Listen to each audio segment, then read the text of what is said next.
Eu acho que você já percebeu que estão sim fazendo muita politicagem em cima do Covid-19 ou especificamente do distanciamento social ou ainda da quarentena.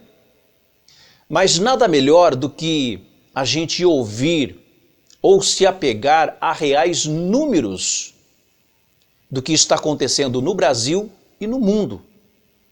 Números estes científicos, não de especialistas ligados à política, que falam os números que os seus governantes querem que falem.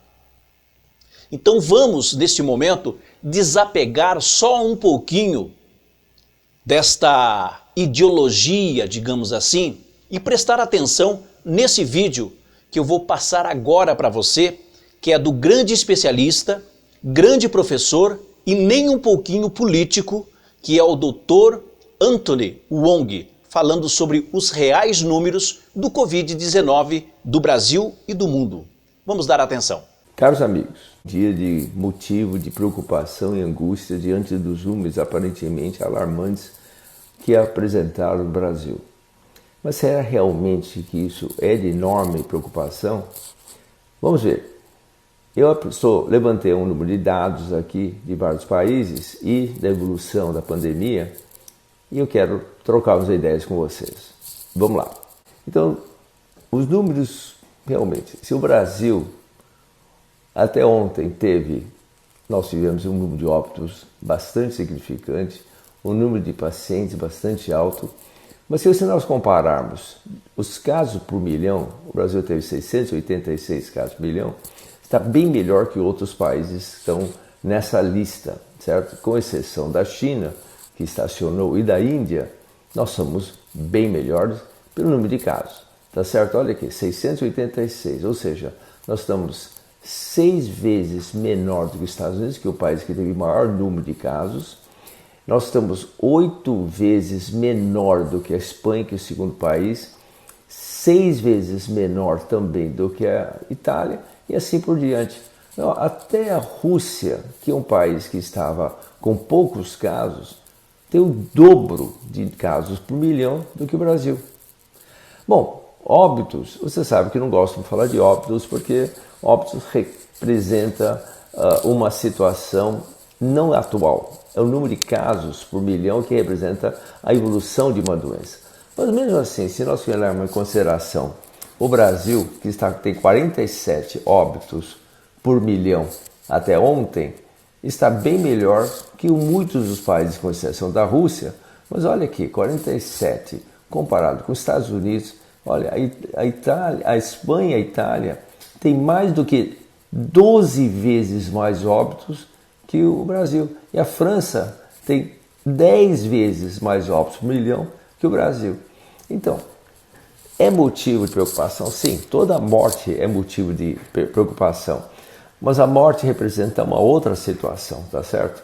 De que os pacientes não bem foram atendidos. E de qualquer forma, você vê que o Brasil tem, até hoje, independente da situação que nós estamos falando, uma situação até que bastante confortável. Mas vamos ver outra coisa que é muito importante. Como estão evoluindo os casos? Então, se nós pegamos por mortes por milhão de pessoas, esse gráfico nós já mostramos antes, mas olha aqui, a Bélgica é uma situação realmente trágica. Ganha de todo mundo, aquele pequeno país. Mas e aí? França, Reino Unido, tá certo? Isso até dia 3 de maio, ou seja, menos de uma semana atrás. Não temos nada atualizado. Dois países que não fizeram quarentena, a Holanda e Suécia, estão no meio do gráfico. Bem melhor do que todos esses outros países que fizeram aquela quarentena dura, certo? Está um pouquinho pior que os Estados Unidos, por motivos vários, etc. Mas olha, a Alemanha, que é o país que nós sempre usamos como exemplo, está assim. Olha o que está o Brasil. O Brasil está aqui embaixo, Então, entende? Então, apesar dos óbitos que nós tivemos, que realmente é chato, mas o Brasil está muito bem situado, e apesar de que, comparado com esses outros países que são piores. Mas se nós pegarmos o número de casos diários, eu quero que vocês atendem bem esse gráfico. Olha, aqui o Brasil começou mais ou menos dia 13, 14 de março, os casos, foram realmente muito pequenos. O início, justamente vocês lembram que nós estávamos ainda muito calor nessa época, tá certo? E de repente, quando começou a esfriar, como eu já tenho falado há muito tempo para vocês que temperatura é muito importante, o número de casos aumentou, tá certo? Então o Brasil apresenta uma tendência ascendência, e aqui nós vemos aqui a tendência, certo? E esse caso também, essa técnica de evolução, de aumento.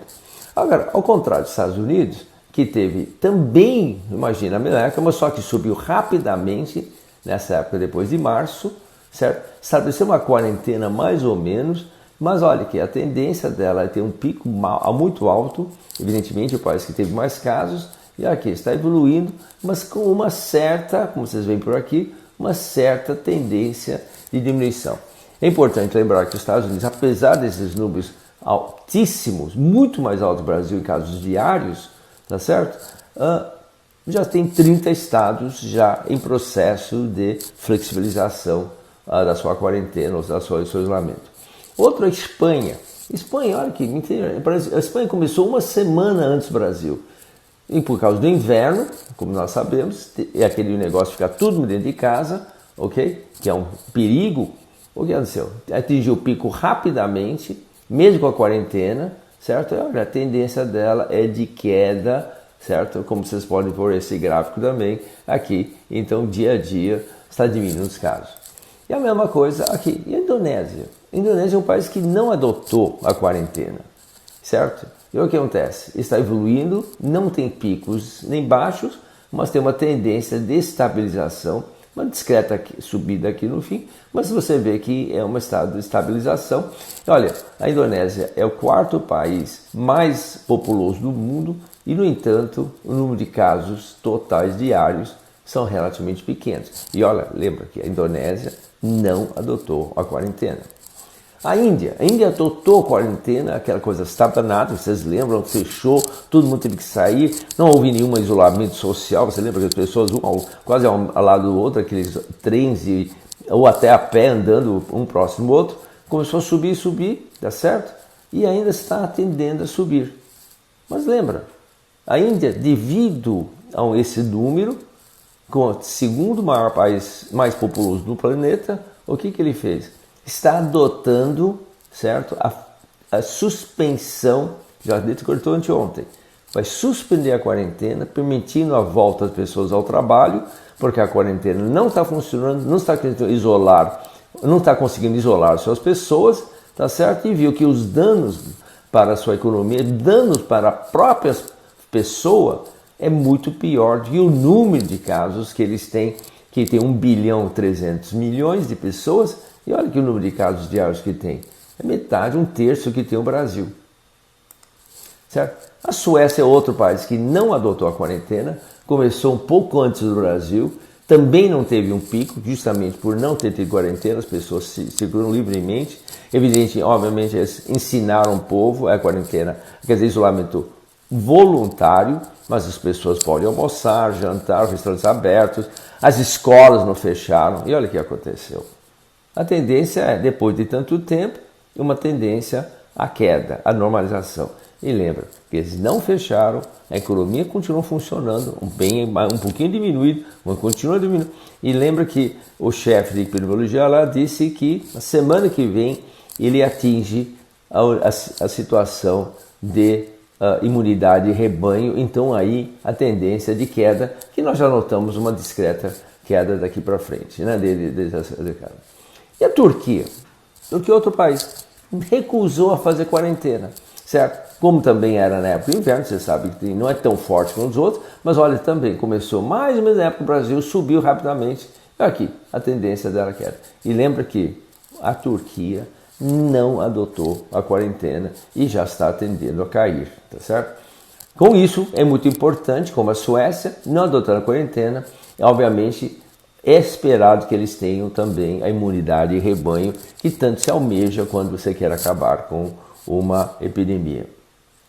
E agora, rapidamente para vocês, como o Brasil quer. O Brasil, de uma certa forma, abençoado em comparação a esses países, talvez com exceção da Indonésia, mas a evolução dela é muito semelhante.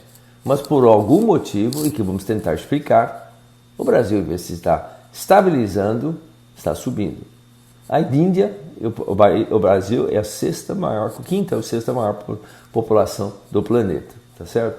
E mesmo assim está subindo, etc. O que está acontecendo? Se o Brasil está muito mal? Então, vamos ver as conclusões que podemos tirar aqui.